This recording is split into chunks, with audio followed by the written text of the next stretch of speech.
Good morning. मैं Rajiv Dubey, department of history, intermediate, Jamshedpur cooperative college, Jamshedpur. इसके पहले हम लोगों ने देखा गांधी जी के 1922 से 1930 तक की राजनीतिक गतिविधियों के संदर्भ में, जिसमें स्वराज दल की स्थापना, स्वराज दल के कार्य, जो असहयोग आंदोलन के बीच में वापस लेने के बाद जो शून्यता आ गई थी, जो राजनीतिक रूप से शून्यता आ गई थी, खालीपन आ गया था, उसको भरने के लिए स्वराज दल आगे आया और स्वराज दल ने उस कार्य को बखूबी निभाया। हाँ, कुछ लोग उससे असंतुष्ट हो सकते थे, परंतु गांधी जी के विचारों को आगे ले जाकर स्वराज दल ने अपने कार्य पद्धति से उस कार्य को पूरा किया। आज हम लोग देखते हैं सरदार भगत सिंह घटनाक्रम। सरदार भगत सिंह घटनाक्रम क्या था? प्रथम विश्व युद्ध के दौरान क्रांतिकारी आंदोलनकारियों को बुरी तरह कुचल दिया गया। कई नेता जेल में डाल दे गए थे, कई इधर उधर बिखर गए थे। 1920 के शुरू में क्रांतिकारी आतंकवादियों को आम वाफी के अनुसार जेल से छोड़ दिया गया था। मैं इस आतंकवादी शब्द का विरोध करता हूँ। मैं अपने क्लासेस में आतंकवादी शब्द का इस्तेमाल नहीं करूँगा, क्योंकि इन लोगों ने जो भी किया उसका उद्देश्य देश को आज़ादी दिलाना था। किसी आम लोगों को परेशान, हताहत नहीं करना था, आम लोगों को मारना उद्देश्य नहीं था। इसलिए इस किताब में जो दिया हुआ आतंकवादी शब्द का मैं प्रयोग नहीं करूंगा। फिर असहयोग आंदोलन सामने आया तो महात्मा गांधी तथा चित्तरंजन दास की अपील पर जेल से छूटे क्रांतिकारियों ने हिंसा का रास्ता छोड़ दिया, लेकिन दुर्भाग्यवश असहयोग आंदोलन को बीच में ही समाप्त करना पड़ा, जिससे युवकों में क्रोध की भावना आ गई। क्योंकि महात्मा गांधी ने जब असहयोग आंदोलन शुरू किया तो पूरे भारत ने एकजुट होकर उस असहयोग आंदोलन में भाग लिया। चाहे वो क्या पुरुष हो, क्या बच्चे हो, क्या बूढ़े हो, क्या महिला हो, सभी लोगों ने, सभी जाति, सभी धर्म, हिंदू, मुस्लिम, सिख, ईसाई, जितने भी लोग थे, सभी लोगों ने एकजुट होकर उस असहयोग आंदोलन में साथ दिया। लेकिन जब उसमें कुछ लोग जो क्रांतिकारी भावना से ओतप्रोत थे, जो हिंसा के द्वारा अपनी बात मनवाना चाहते थे, आज़ादी पाने का रास्ता हिंसा से देखते थे, उन लोगों ने भी अपनी असहयोग आंदोलन में हिंसा का रास्ता छोड़कर अहिंसा को अपनाते हुए असहयोग आंदोलन में अपनी भागीदारी निश्चित की। परंतु जब असहयोग आंदोलन आधे में ही समाप्त हो गया, बीच में ही समाप्त करना पड़ा, तब ऐसे में युवकों में क्रोध की भावना आ गई, क्योंकि वो लोग पढ़ाई लिखाई सब कुछ छोड़ छाड़ कर इस आंदोलन में कूद गए थे। ऐसे में बगैर परिणाम के आंदोलन की समाप्ति के बगैर ही छोड़ देना, उन्हें उनके मन में निराशा की भावना आ गई। अपना भविष्य अंधकारमय दिखाई देने लगा। उन्हें अपना भविष्य अब दिखाई ही नहीं देने लगा। उनका करियर लगता था अंधकार, लगता था अंधकार में लगने लगा। मतलब उन्हें लगने लगा कि अब मेरा भविष्य कहीं नहीं है, अब खत्म हो गया। ऐसी परिस्थिति में जब मनुष्य के अंदर में निराशा की भावना आती है तो क्रोध जन्म होता है, और जब क्रोध का जन्म होता है तो निश्चित रूप से वह कुछ आपसे गलत काम करवा देगा। तो कई चित्तरंजन दास की पार्टी से भी कोई हल ना, इधर चित्तरंजन दास की जो स्वराज पार्टी थी वह भी इसका कोई हल नहीं निकाल पाए। तो अब ये लोग, जितने लोग युवक थे, वह हिंसात्मक तरीके से ही धीरे धीरे आज़ादी की और आज़ादी दिलाने के लिए अब संघर्षरत होने लगे। तो क्रांतिकारी गुट जो था वो दो भागों में बटा। पहला एक पंजाब, उत्तर प्रदेश, और दूसरा बिहार और बंगाल। ये दो भागों में विभाजित हुआ, दो धाराओं में विभाजित हुआ। उत्तर प्रदेश और पंजाब एक धारा हो गई और बिहार और बंगाल दूसरी धारा हो गई। क्रांतिकारियों को संघर्ष करने हेतु धन की आवश्यकता थी। इन युवाओं ने लूट की योजना बनाई। 9 अगस्त 1925 को 10 व्यक्तियों ने 9 अगस्त 1925 को 10 व्यक्तियों ने लखनऊ के पास एक गांव काकोरी में 8 डाउन ट्रेन को रोक लिया और रेल विभाग का खजाना लूट लिया।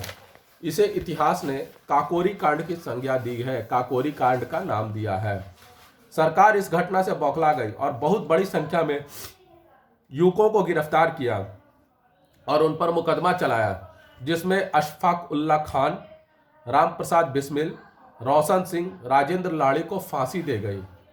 चंद्रशेखर आजाद फरार हो गए। इसी दौरान 30 अक्टूबर 1928 को लाहौर में साइमन कमीशन के विरोध में प्रदर्शन करने पर लाला लाजपत राय पर लाठीचार्ज किया गया और उसके बाद उनकी मृत्यु हो गई। इससे क्रांतिकारियों में और अधिक ज्यादा रोष उत्पन्न हो गया।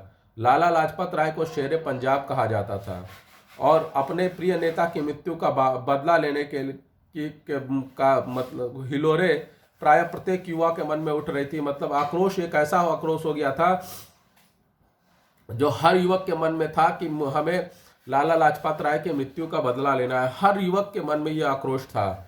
तो ऐसे समय में 17 दिसंबर 1928 को भगत सिंह, चंद्रशेखर आजाद और राजगुरु ने लाहौर में लाला लाजपत राय पर लाठी बरसाने वाले एक पुलिस अधिकारी सॉन्डर्स की हत्या कर दी। सॉन्डर्स की हत्या 17 दिसंबर 1928 को चंद्रशेखर आजाद, भगत सिंह और राजगुरु ने लाहौर में लाला लाजपत राय की हत्या करने वाले सॉन्डर्स की हत्या कर दी। हत्या के बाद पोस्टर पर लिखा गया था, लाखों लोगों के चहेते नेता की एक सिपाही द्वारा हत्या पूरे देश का अपमान था। इसका बदला लेना भारतीय युवकों का कर्तव्य था।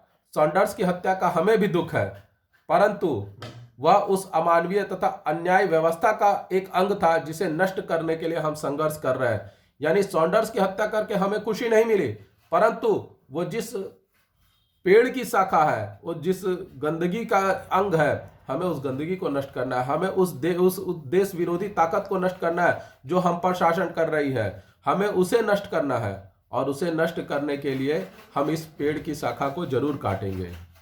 यानी यह अंग्रेजों के शासन के खिलाफ था। यह अंग्रेजों की शासन जो अमानवीय तरीके से अत्याचार कर रही थी नागरिकों पर, क्या हिंदू क्या मुसलमान, सब लोगों को एक तरह से वो अत्याचार कर रही थी। ऐसी परिस्थिति में अशफाक उल्लाह खान जैसे लोग, राम प्रसाद बिस्मिल जैसे लोग उठकर खड़े होते हैं और इनका विरोध करते हैं और मृत्यु को प्राप्त होते हैं। भगत सिंह ने 1926 ईस्वी में भारत नौजवान सभा का गठन किया।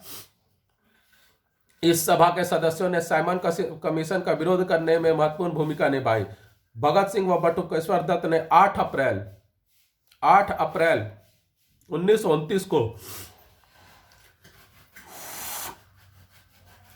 केंद्रीय लेजिस्लेटिव असेंबली में बम फेंका। 8 अप्रैल 1929 को केंद्रीय लेजिस्लेटिव असेंबली यानी संसद भवन बोल सकते हैं में बम फेंका। बम फेंकने का उद्देश्य किसी की हत्या करना नहीं था, बस बहरे कानों तक अपनी आवाज पहुंचाना था।